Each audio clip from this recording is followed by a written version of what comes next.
Hayyeen dhaggeeffattootaaf daawwattoota keenya kabajamoo ashamaa akkam jirtu. Miseensota waraana bilisummaa Oromoo tokko waliin turtii taasisnee jirra. Haga dhuma qophii keenyaatti nu waliin turaan affeerraa keenya.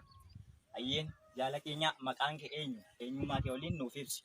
Jaalsingitan Araggaa jedhama. Miseensa waraana bilisummaa Oromoo zoonii lixaati. Hayyeen Jaalsingitan miseensa waraana bilisummaa Oromoo miidiyaa qabsoo Oromoo fi qabsoo Oromoo akkamiin ilaaltaati? Hayyee miidiyaan egaa qabsoo keessatti gahee guddaa fi shoora olaanaa akka taphatudha. Miidiyaan lafee dugda qabsoo tokkooti. Waliin hidhatee kan inni deemu jechuudha. Fakkeenyaaf miidiyaa keessatti qabsoo keessatti miidiyaan gahee guddaa qaba, shoora guddaa qaba jechuudha. Fakkeenyaaf qabsoo keessatti injifannoo ati gootu, injifannoo ati raawwattu yookaan dhugaatii uummatichaan mul'istu waan ija addunyaatti, ija hawaasichaatti kan mul'isudha ifa baasee. Fakkeenyaaf iyyuu qabsoo jechuun aga wallaansooti. Qaama waliin wallaansoo ol qabaa jirtu jira. Qaamni wallaansoo si qabaa jiru sun yookaan qaamni si morkachaa jiru sun qaamni dhugaa kee dhokse sun yeroo inni itti dhugaa kee dhoksee fafa yookaan wanna biraatti maqaa si balleessuuf jedhee sirratti bobbaasu, sirratti ololu miidiyaati of harkaa qabdu immoo ifa godhee dhugaa kee sanatti mul'isee sana deebisee asii achi cabsuu ni danda'a. Kanaaf miidiyaaf qabsoon akkasii walii hidhatanii deemu. Hayyeen galatoomi. Miidiyaa ni hordoftaati. Miidiyaa ni hordofte yoo ta'e har'aata biyyoolessa Oromiyaa akkamiin hordoftaa? Hordoftee beektaa? Ni hordofna. Waraana bilisummaa Oromoo qofa iyyuu miti. Waraana bilisummaa Oromoo kan hordofu qofa irrayyuu darbee bakka deemnutti uummati keenya akka hordofu miidiyaan kun akka dhaabaa ta'e miidiyaa dhugaa, miidiyaa qabsichaa, miidiyaa hawaasaa akka ta'e iyyuu uummata hubachiisaa deemaatii jira. Ni hordofna. Hayyeen har'aatni biyyoolessa Oromiyaa mee qabsoo uummata Oromoo kana keessatti maal bu'aa qaba jettaati? Akkamittiin ilaalta? Egaa miidiyaan bu'aa ni qaba. Akkuma bu'aa qabu dhabiinsi isaa sunis miidiyaa of harkaa dhabuun keessi miidhaa qaba. Fakkeenyaaf bu'aan ni qabu injifannoo ati gootu, injifannoolee ati gootu gurra uummaticha bal'aadhaan ga'uuf. Diinni sun immoo sirratti olole immoo dhugaa jirullee ka diinni sun sirratti olole dhugaa of harkaa qabdullee baasuuf. Fakkeenya dhugaa hawaasichaa ka dhokate. Fakkeenya miidiyaan uummati bakka adda addaatti ajjeefamaa jira, manneen qonnaan bulaa gubataa jira, barataan keenya du'aa jira, shamarree Oromoo ajjeefamaa, gudeedamaa, saamamaa jirti. Sanallee fuula uummata addunyaatti baasuuf, uummatichaaf ifa gochuuf miidiyaan bu'aa akkasii ni qaba qabsoo sana keessatti. Hayyee bu'aa qabsoo keessatti bu'aa akka qabu dubbachuutti jirta. Har'aatni biyyoolessa Oromiyaallee bu'aa akka qabu kaasteetti jirta. Mee miidhaa miidiyaa dhabuun fiduu mee irraa turteellee turte mee nuuf kaasi jabeessi.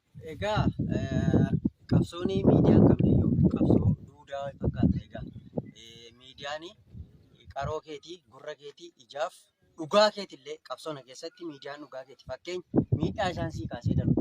Yeroo darbeetti waggoota 3-4 fuuldura waraanni bilisummaa Oromoo miidiyaa of harkaa hin qabu ture. Kasaabaa'onni of harkaa qabullee yeroo macabiinsa sanaa fudhatee kagaledha. Yeroo sanatti illee hooggansi waraana bilisummaa Oromoo kallattii sababa miidiyaan sun of harkaa hin qabneen miidiyaan sun immoo duukaa galteefiti karaa ittiin baasee uummatichallee haasofsiisu, dubbisu dhabeetii ture. Yeroo sanatti miidiyaaleen kabiraa uummati of harkaa qabu immoo dhaabni of harkaa hin qabne miidiyaaleen dhaabbattooti biraa immoo dubbisuu hin dandeenye jechuudha. Sun miidhaa ta'e mul'ate. Hayyeen miidhaa miidiyaa dhabuun fidu kaasteetu jirta. Mee har'aatni biyyoolessa Oromiyaa erga hundeeffamee waggaa 2 lakkoofsisee jira.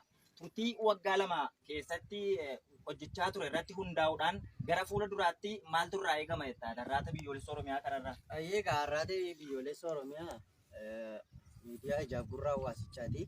Egaa hundeeffame waggaa 2 asitti bu'aalee gurguddaa qabsoo bilisummaa Oromoo keessatti bu'aa gurguddaa godhe. Fakkeenya injifannoolee kaleessa dheengadda uummati eeriyaa naannoo irratti waraanni bilisummaa Oromoo tarkaanfii fudhate qofati injifannoo naannoo isaa jiru qofa beeka. Garuu warra aguma waraanni bilisummaa Oromoo golee Oromiyaa mara keessa faca'ee diina jilbeenfachiisaa jiru, diina buqqisaa jiruti. Aguma kana odeeffannoo bal'aa godhee odeeffannoo waaltawaa sana funaanee gurra uummatichaan ga'uutii jira. Hayyeen milkaa'ina qabsoo Oromoo amma argamee jiru kanaan wal qabsiiftee mee gara duraatti maaltu irraa eegama? Kallattii maal keessaa akka keetti milkaa'ina amma argamee jiru kanarra daran argachuudhaaf maal gochuu qaba? Egaa qabsichi aga galma sana gahamtutti deemti waan ta'eef iyyuu har'aati biyyoolessa Oromiyaa gara fuulduraatti waan inni gochuu qabu tokko rakkoolee uummata keessatti mootummaa abbaa irree kanaan sirna impaayiratii kanaan uummata irratti rakkoo ta'aa jiru. Bakka uummati buqqifamaa jiru, ajjeefamaa jiru, manni qonnaan bulaa gubataa jiru, uummati keenya godaanaa jiru. Lafa uummati akkasitti rakkoon irra gaggaaru kana deemee uummata rakkoon irra gaaru sana dubbisee fuula uummata kanaan gurra uummata kanaan akka inni ga'u gama sanaan deemuu qaba. Inni lammaffaan dhugaa irratti hundaa'uu qaba.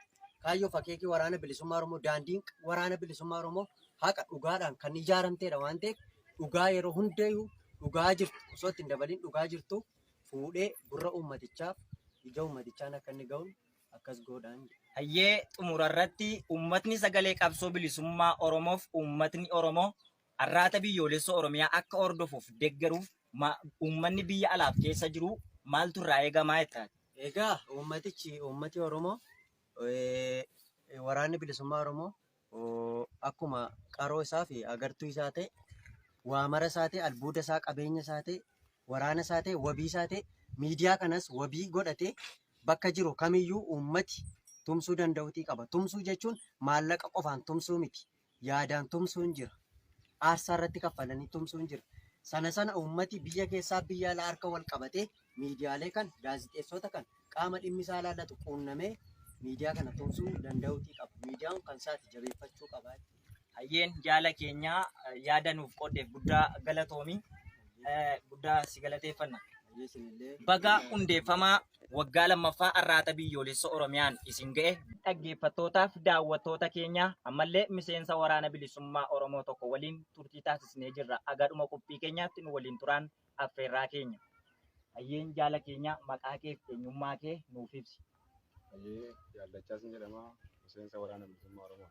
Hayyeen miseensa waraana bilisummaa Oromoo Jaallachaas mee arraata biyyoolessa Oromiyaa hordoftee beekta? Miidiyaa hordofuu darbeeyyuu namoota miidiyaa irraa fageenya qaba illee akka isaan miidiyaatti yaadamee miidiyaa kana hordofan baay'een illee kakaasaa ture. Ofii kiyyaallee manni akka inni miidiyaa kana fayyadamuuf illee reediyoo kanan bitee kenneef illee nan qaba. Hayyeen miidiyaa akka hordoftullee gama raadiyoodhaan illee kan darbaa jiru akka hordofuu jirtu akka illee uummata jajjabeessuu jirtu nu kaastee jirta. Mee arraata biyyoolessa Oromiyaa akkamiin ilaaltaati? Qabsoo uummata Oromoo geggeessaa jiru kana keessatti bu'aa akkamii qaba jettee yaadda? Miidiyaan kan inni nuuf buusaa jiru wanta nuun hin dhageenyellee wanta uummanni hin dhageenyellee wantoota garaagaraa gurra uummataan nu gahaa jira. Duratti qabsoon kun miidiyaa hin qabu. Waa meeqatu ukkaanfamee ta'aa ture jechuudha. Ukkaanfamee miidiyaan kun karuma salphaa luugama afaanii nu fuudhee jechuudha. Bu'aa inni nu buuse keessaa luugama afaanii nu fuudhame.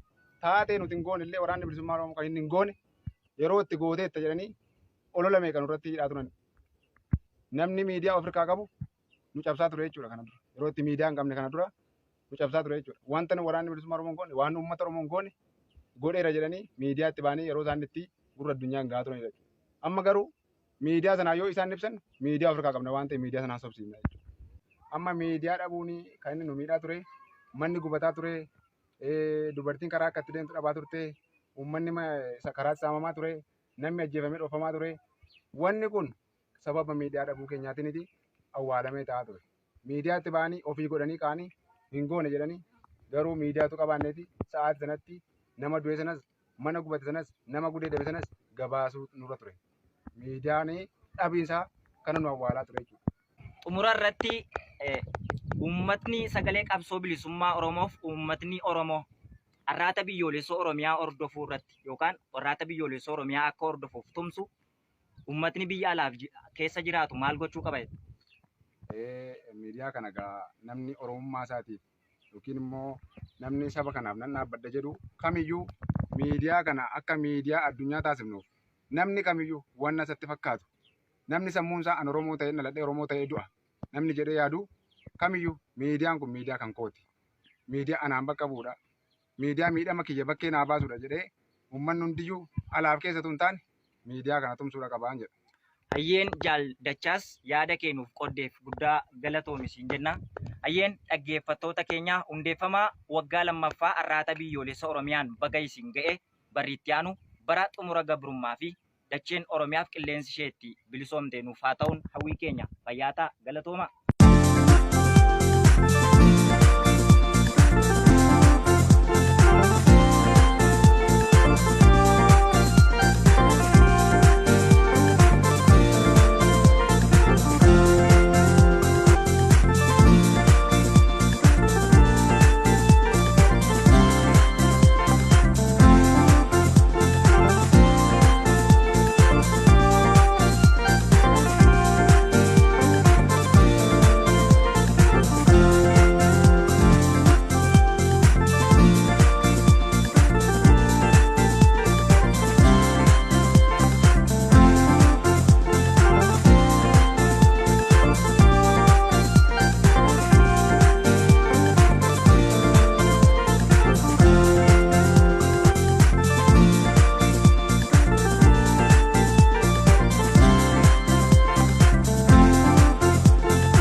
Fayyaa akkam jirtuu dhaggeeffattootaa fi daawwattoota arraata biyyoolessa Oromiyaa kabajamoo.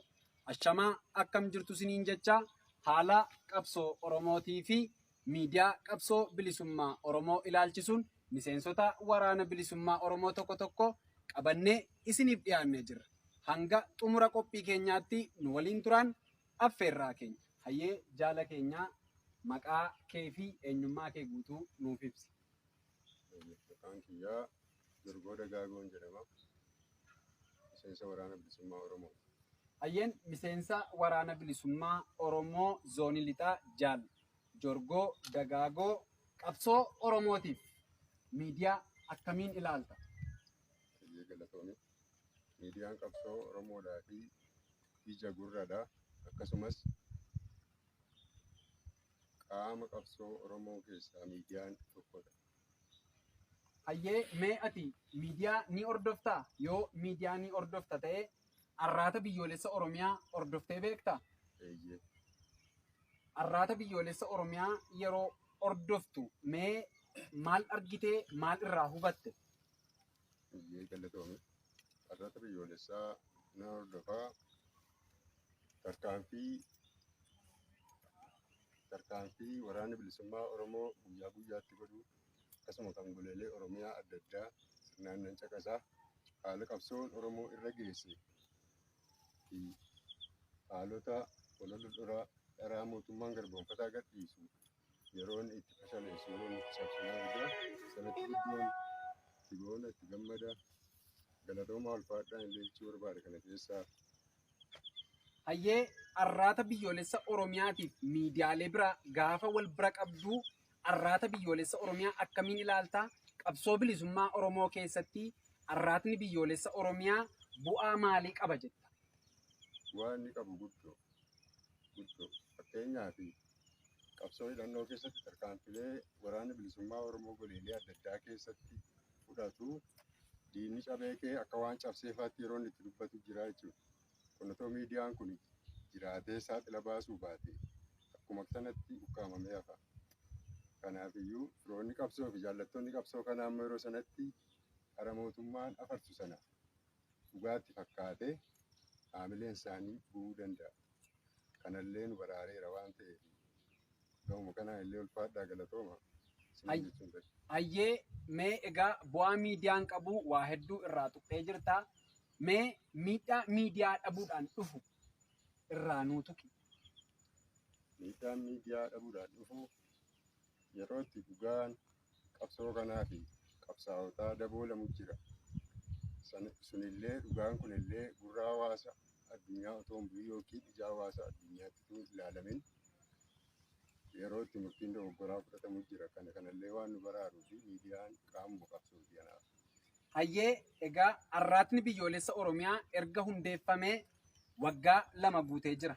Turtii waggoottan 2 kana keessatti hojii hojjetee darbeen wal qabsiistee gara fuulduraatti arraatni biyyoolessa Oromiyaa maal hojjechuu qaba? Maaltu irraa eegama jetta? Waan kanaan dura hojjetetti galata jecha waan sichittiitti immoo otoo sagantaasaa bal'ise fakkeenyaaf torbanitti fa'aatu guyyuu darbe.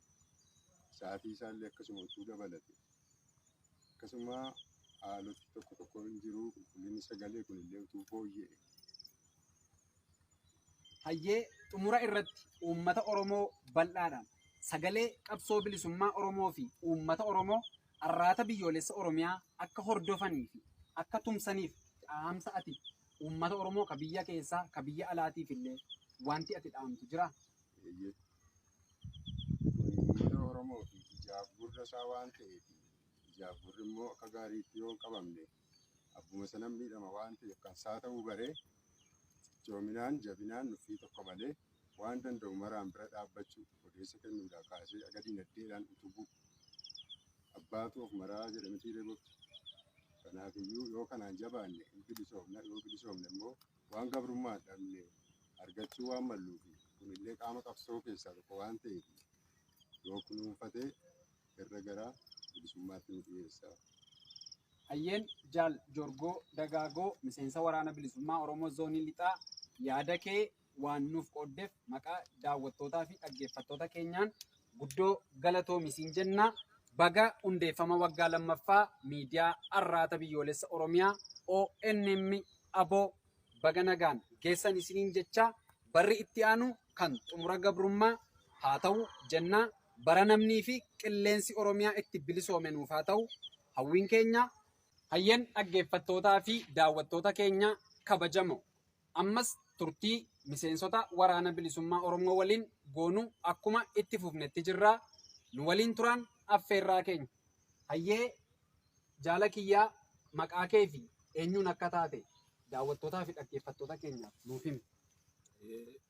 Maqaan kiyyaa Jaalaltoo Lammiin jedhama. Miseensa waraana bilisummaa Oromoo. Hayyeen miseensa waraana bilisummaa Oromoo zoonii lixaa Jaal Miiltoo Lammii, mee qabsoon Oromootiif miidiyaa akkamiin ilaalta? Qabsoo Oromootii fi miidiyaa Oromoo kanaa itti ilaalu qabsoon Oromoodhaa sirna cunqursaa fi saamiinsaa bittaa alagaa jara Oromiyaa bilisoomsee Rippaabilika Oromiyaa gadhaabuuf waan ta'eef inni miidiyaan kun ammoo akkuma uummanni Oromoodhaa qabsoo bilisummaa Oromootiif utubaa qabsochaa ta'ee jiru sana miidiyaanis immoo wanneen qabsoo uummata Oromoo kana irratti ololaa fi wantoota garaagaraa dhaabota dhuunfaa fi mootummoota garaagaraatiin dhiibbaa irratti geggeessu saaxila baasuudhaan hawaasicha bakka inni teekinooloojii keessa jiraatutti bakka inni barnoota dhabuudhaan yookaan dandeettii dhabuudhaan gadi bu'ee jiraatu keessatti miidiyaan kun gadi bu'ee haala adeemsa akeekaaf kaayyoo dhaabichaa bal'inaan waan itti ibsuu fi hacuuccaa biyyoota yookaan mootummoota impaayeraa biyyattii keessaatiin irratti geggeeffamaa jiru waan saaxila baasuu fi miidiyaanis ta'e akeeki qabsoo keenyaa akka utubaa qabsoo dhaabichaatiin ilaalaa jechuudha. Hayyee arraata biyyoolessa Oromiyaa akkamiin ilaalta? Miidiyaalee maqaa Oromootiin jiran irraa qabsoo Oromoof immoo bu'aa akkamii qaba jetta?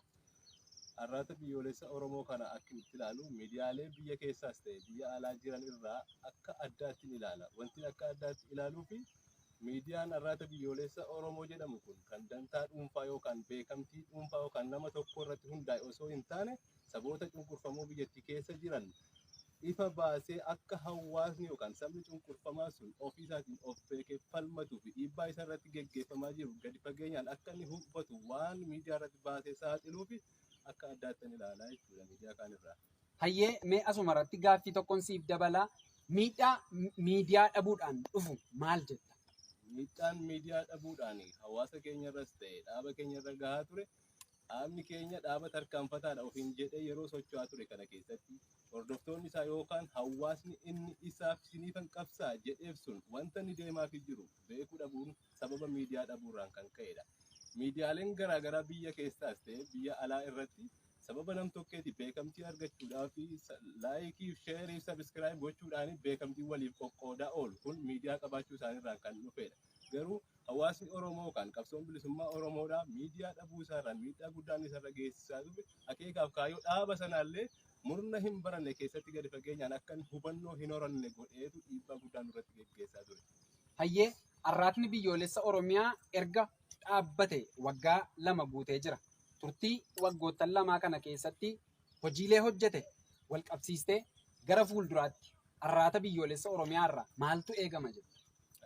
Hojiilee waggaa 2 kana keessatti arraatni biyyoolessa Oromoodhaa hojjete kunii fi sichittis wanti inni hojjechuu qabu kan darbe irratti hanqinoota yookaan bakka gahuu hin dandeenye irraa hubatee arraatni biyyoolessa Oromoo kun fuulduratti bal'inaan itti fufee hojjechuu danda'uu qaba. Kan hojjechuu danda'uudhaaf ammoo tumsi hawaasa Oromoodhaa dudduuba isaa jiraachuu qaba.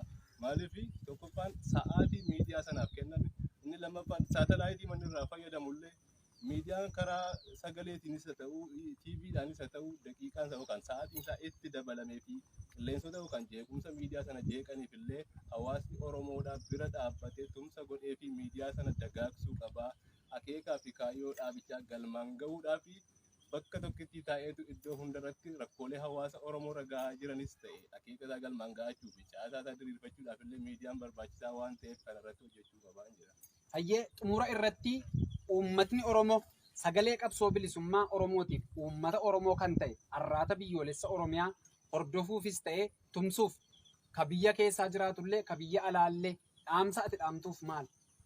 biyya keessa jiraatus ta'e kan biyya alaa jiraataniif dhaamsi akka miseensa waraana bilisummaa Oromoo tokkootti dhaamuu fi barbaadu dhaabni kun dhaaba dantaa dhuunfaa yookaan siyaasaa yookaan jaarmiyaa mataa isaatii uummate waan dhuunfaa tokko galmaan gaachuuf deemu osoo hin taane dhaaba saba Oromoo cunqurfame cunqursaa keessaa baasee Oromiyaa bilisoomte gadhaabuuf deemaa jirudha waan ta'eef uummanni Oromoo inni biyya alaa jirus inni biyya keessa jirus miidiyaa isaa kana jabeeffachuuf guddisuu fi wantoota hin barbaachifne wanta bu'aansaa hin beekamnetti iyyuu kaapitaala hedduu dhangalaasaa oola waan ta'eef inni kun immoo seenaa isaatiif oola saba isaatiif galata ta'a waan ta'eef bakka jiru hundumarraallee na laallatti miidiyaan kun kan kiyyaa jedhee irratti hojjechee qabeenyaaf waan danda'uun tumsa gochuu qabaa dhaamsa jedhamuun qabaa.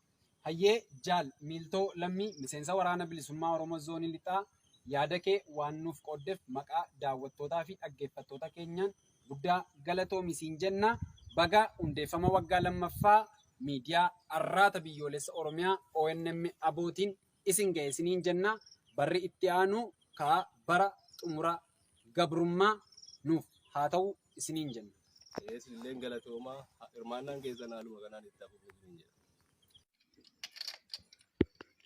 Yooyyaa dhaggeeffattootaa fi daawwattoota keenyaa kabajamoo ashamaa akkam jirtu haala qabsoo Oromoo fi miidiyaa qabsoo Oromoo tumsuu ilaalchisee miseensota waraana bilisummaa Oromoo tokko waliin turtii taasisnee jirra. Haga dhuma qophii keenyaatti nu waliin turan affeerraa keenya.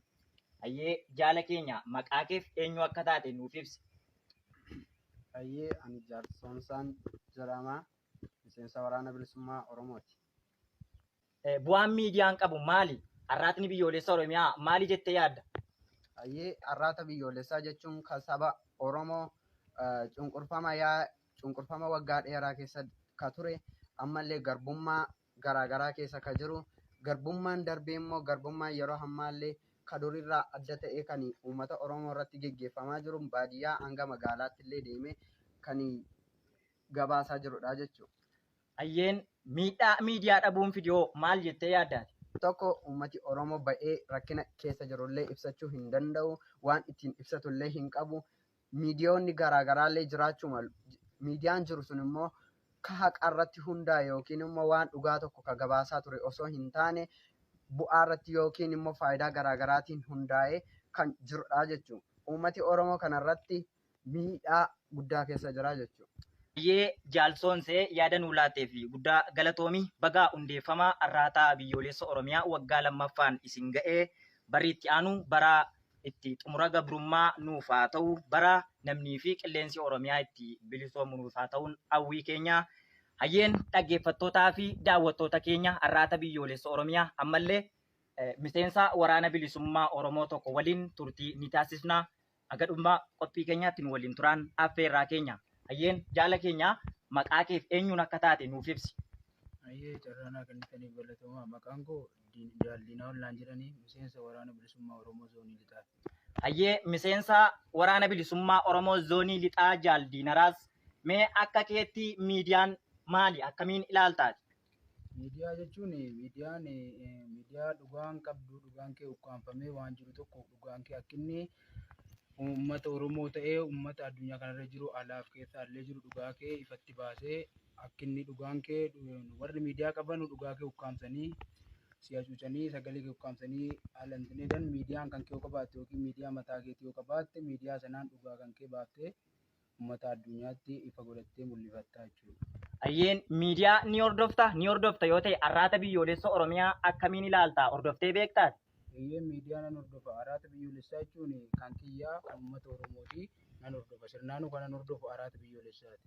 Arraata biyyoolessaa jechuun miidiyaa biraarraa wanti adda isa godhu baadiyyaadhaa kaasee aga magaalaatti gadi bu'ee rakkoo uummanni Oromoo keessa jiruu fi rakkoo uummanni Oromoo bal'inaan keessa jiru aga baadiyyaatti adeemee rakkoo keessa jiru kan kun beekaadha kun wallaalaadha tun jedhin kun hiyyeessa kun sooressa tun jedhin uummata Oromoo hundayyuu ija tokkoon ilaalee gadi bu'ee irratti hojjetaa jira. Miidiyaa biraarraa wanta adda isa godhu isa kana ammoo waan nu keessa ollee fi injifannoo keenyaa rakkoo uummanni Oromoo keessa jiru dararaa irra ga'aa jiru dararaa mootummaan gabroonfataan irraan ga'aa jiru hundasaa kan aga baadiyyaatti deemee ifatti baasaa jirudha jechuudha.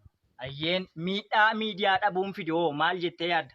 Kun jaarraa tokko walakkaadha kaasee miidiyaan sirni Abashaas ta'ee sirni amma irra jiru sirni naftanyaa kunillee aga wanaatti badii barbaadan irratti raawwatee ka'ee akka waan nu godhaaru yookiin akka waan nu tolchaa jirutti bahee dubbataara. Kanarii kan nutti fidee jiru miidiyaa dhabuudha. Miidiyaa mataa keenyaatu qabaan rakkoo keessa jirruu fi waan nurra ga'aa jiru miidiyaa mataa keenyaatti baanee dubbatan dhugaa keenyallee addunyaan nu arguu danda'a jechuudha.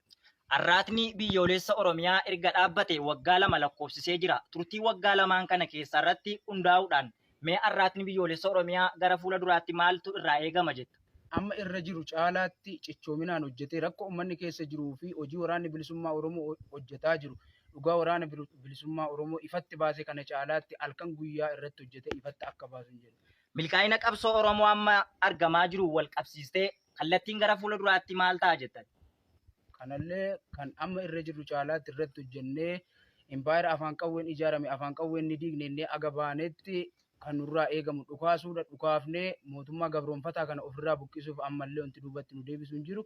Kana caalaatti irratti hojjennee milkaa'ina kana hin argina yeroo dhiyootti hin jiru. Ayyeen xumura irratti uummatni sagalee qabsoo bilisummaa Oromoof waraanni bilisummaa Oromoo arraata biyyoolessa Oromiyaa akka hordofuuf tumsuuf uummanni Oromoo alaaf keessaa maaltu irraa eegama? Wanti irraa eegamu uummanni Oromoo aga dhalataa Oromoo ta'etti alas ta'e keessa kan jiru arraata biyyoolessaa kana bukkee fi waraana bilisummaa Oromoo bukkee dhaabatee tumsee kan kana caalatti milkaa'inni aga argamu. Bilisummaan maal akka ta'e lafa waraanni bilisummaa Oromoo irra socho'aa uummanni Oromoo argeera. Mi'aa bilisummaa Oromoo illee argaa jira. Kanaafuu lafa jiru hundatti dirqama isaa ba'atee waraana bilisummaa Oromoo fi miidiyaa arraata biyyoolessaa Oromoo kana tumsee bukkee dhaabbatee kana caalaa akka inni irratti hojjetee milkaa'inaan ifatti bahu gochuu qabaan jedha. Hayyee Jaaldinaraas yaada nuuf qooddeef guddaa galatoomii. Bagaa hundeeffamaa arraata biyyoolessa Oromiyaa waggaa 2ffaan isin ga'e. Barri itti aanu bara xumura gabrummaa bara biyyi Oromiyaa fi qilleensi isaa itti bilisoomuu nuuf haa ta'uun